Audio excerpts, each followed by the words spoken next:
Wouldn't you notice if something seemed off about mom? They say you, who does nothing, shouldn't interfere. Siblings may be different, but how could I stay silent when our beloved mother isn't herself, and my brother tells me to stop sticking your nose in our business, even though he only sends $100 a month?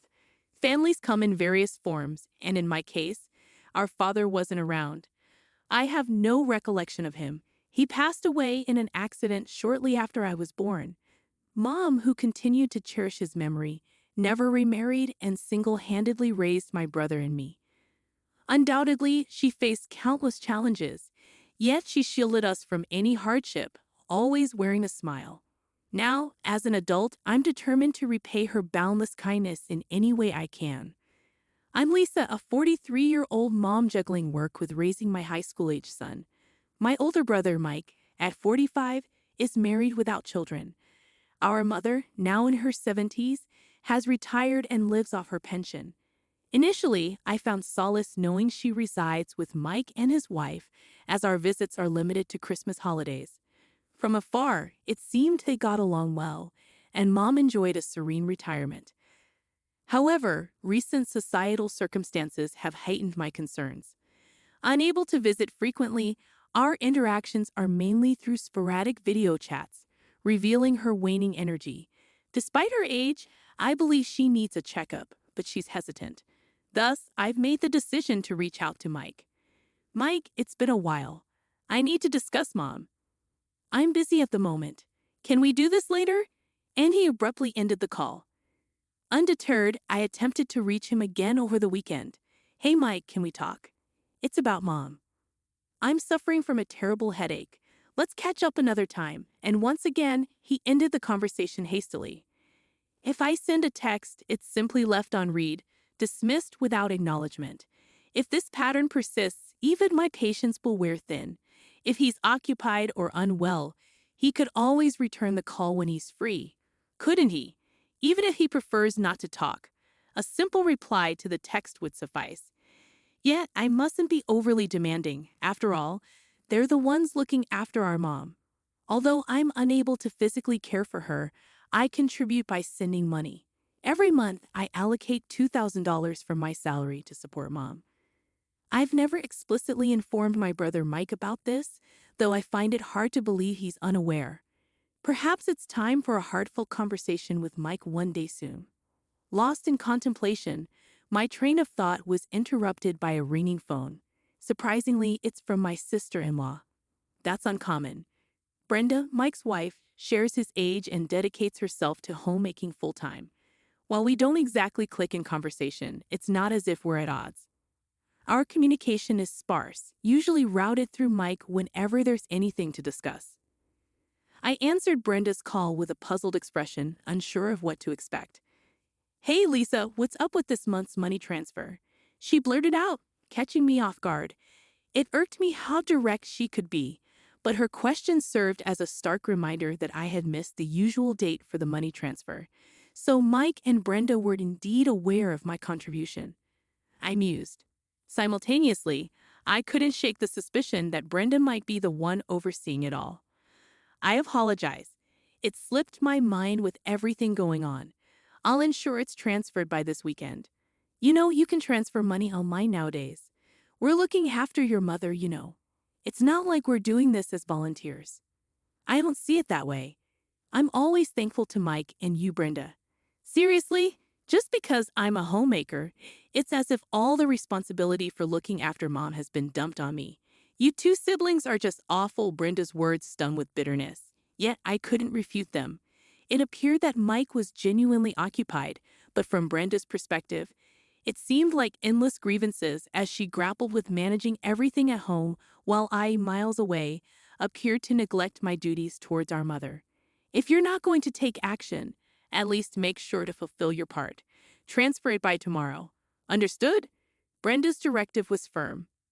Yes, I understand, I replied, feeling the call end abruptly. She had a point. Unable to contribute in any other way, ensuring my payments were punctual seemed like the least I could do. The following day, I informed my workplace that I would be tardy and hurried to the bank to arrange the transfer. A few days later, my mother's name flashed on my phone screen. I answered, curious if she was calling to confirm the deposit. "Hey, Mom, how's everything?" "Lisa, dear, I hate to trouble you, but could I ask for a bit more money just this once?" "What? What?" My mother's request left me speechless. After ending the call, I sprang into action. With my husband's approval, I requested paid leave from work. Once everything was arranged, I boarded a plane bound for my childhood home in a distant land. "Mom, what's happened?" I was speechless as I encountered my mother, who had come to welcome me upon my arrival home. Though difficult to discern over video calls, seeing her in person after several years, it was evident she had shed a considerable amount of weight. "I know she's getting older, but her weight loss is concerning," I muttered to myself. "Aren't you hungry?" I inquired. "I do feel hungry, but there's nothing to eat," she confessed. "What? But why? Is money tight?" I asked, puzzled. "We're strapped for cash, so there isn't much food," she admitted. "No money?" "Wait, Mom, have you been preparing meals?" My concern deepened. "No, Lisa's the one cooking. But with just a cup of noodles every night, I've naturally lost weight," my mother explained. "And Lisa? Is she eating the same way?" I inquired. "She claims she mostly eats out and only eats at home when Mike is around," my mother replied. "This doesn't make sense. She has the means to eat out, yet she allows you to have such meager meals," I remarked, feeling frustrated. "Mom, if cooking is difficult, why not consider takeout? It could even be a chance for you to get out and get some fresh air," I suggested. "I wish I could, but we simply can't afford it," my mother confessed sadly. "You don't? What about the $2,000 I send each month?" I questioned, taken aback. "Well, Lisa uses it all for the monthly expenses," my mother revealed. "What? What kind of expenses?" I pressed. It wouldn't be fair to place all the blame on my mother. Her judgment might not be as sharp as it once was. "The issue lies with my brother and his wife," she explained. "What in the world are they doing?" Frustrated, I decided to confront my brother and his wife when they returned home. "Why are you here?" were the first words out of my sister-in-law's mouth as she walked in. "It's been a while, Brenda." "I hope you've been doing well," I greeted her. "What's with the sudden visit? You know it's rude to just drop by, right?" Brenda retorted sharply. "I didn't mean to impose, but I'm here now." "Where's Mike?" I inquired. "Just leave. You're in the way. Get out before Mike gets back," Brenda insisted impatiently. I suppose it's understandable if they're annoyed with me, but why are they so eager for me to leave? I pondered silently. Just then, my brother Mike, looking exhausted from overtime work, entered the room. "Why are you here?" Mike's greeting echoed Brenda's sentiment. With a wry smile, I informed them that we needed to have a discussion. "What's there to talk about?" Mike questioned. "It's about Mom," I replied. "Mike, how much do you know about Mom?" I inquired further. "What's going on with Mom?" Mike's concern was evident. "Well, Mom has been surviving on just a cup of noodles every night," I disclosed. "Did you know she wasn't eating anything else?" I pressed. "What do you mean? Mom's only having noodles?" Mike seemed startled. Brenda, you're being rather loud," I interjected gently. "Why does she have to sneeze every time I try to talk? And what's with those sneezes anyway? Who does she think she is?" I grumbled, shooting Brenda a disapproving look, but she remained unruffled, avoiding my gaze. "I'm saying Mom has lost too much weight. Have you even bothered to check in on her?" I demanded. "Do you think I have any time between all this overtime work I've been putting in? Brenda has been the one taking care of Mom instead of me during this tough economic climate. You do nothing, so stay out of it," Mike retorted defensively. "But I can't stay silent with things as they are. Sure, I might not be able to be there for her physically, but I am sending money, aren't I?" I countered. "What happened to that money?" Mike's question hung heavily in the air. "You call that money?" "Don't act so superior over a mere $100, Mike retorted sharply. His words hung heavily in the air, sending a jolt of surprise through me. "What?" I exclaimed softly. If it were true that I was only sending $100, Mike's accusation would be justified. But that wasn't the case. What do you mean? I've been sending $2,000 every month, I countered. What? Mike's response was equally startled, punctuated by a loud noise. Brenda, suddenly standing up from her chair, interjected. Well, it's getting late. How will we call it a night? You must be exhausted, Lisa. Your presence is upsetting the family's harmony. It's best if you go home. Go home, Brenda insisted, her tone firm. But Mike intervened. Wait a minute, Brenda. Where did you put Mom's bank book? He demanded. I'm not sure. Weren't you the one who asked me to deposit money as soon as possible? Brenda replied, her voice wavering. Don't speak nonsense, Lisa, Brenda retorted, standing her ground against my mother and me. She let out a small gasp when Mike called her name in a low, stern voice. Mike's anger was well known in our household. He only ever got mad for valid reasons. And now he seemed genuinely furious, finally grasping the gravity of the situation. Where is Mom's bank book? Mike's voice was firm, his tone indicating no room for excuses. Where did I put it? Wait, here it is. Brenda hastily retrieved Mom's bank book as Mike's anger boiled over. Flipping through it, Mike was left speechless. There it was, clear as day.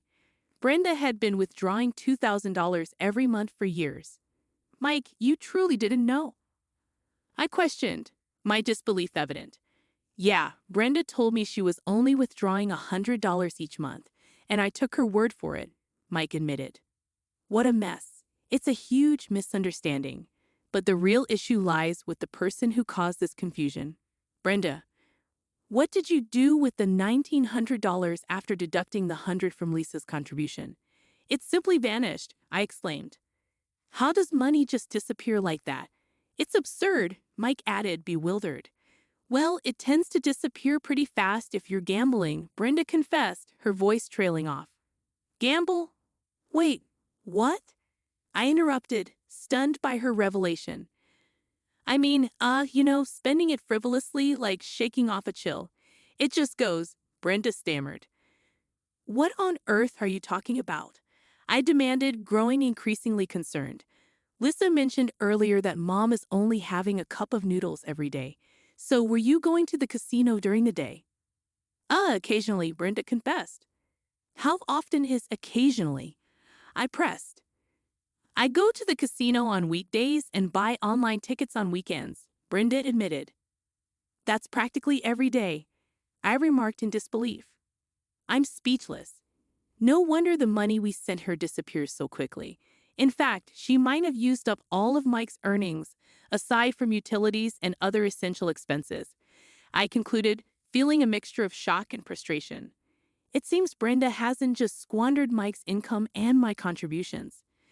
The revelation led to a hazy discussion and eventually a unanimous decision to divorce, with the exception of Brenda, I added solemnly.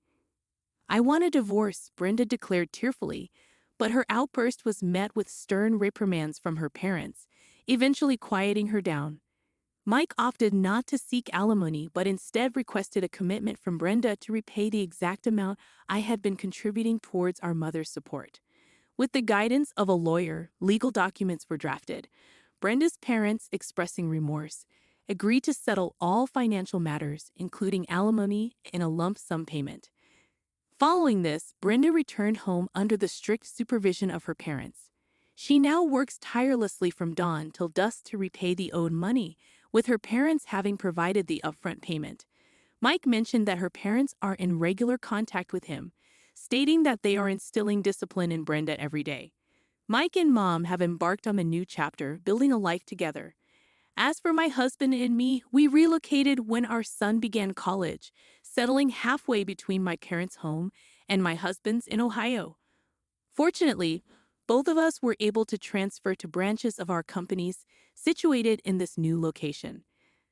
I've even scaled back my workload to offer support to Mike and Mom. Despite Mike's culinary shortcomings, he's been taking time off work to ensure Mom has a hearty lunch. Seeing Mom's face regain its plump and gentle expression brings a sense of relief. With these thoughts in mind, I visit my mother today. Mom, may you live a long and healthy life. I express, hoping for her well-being.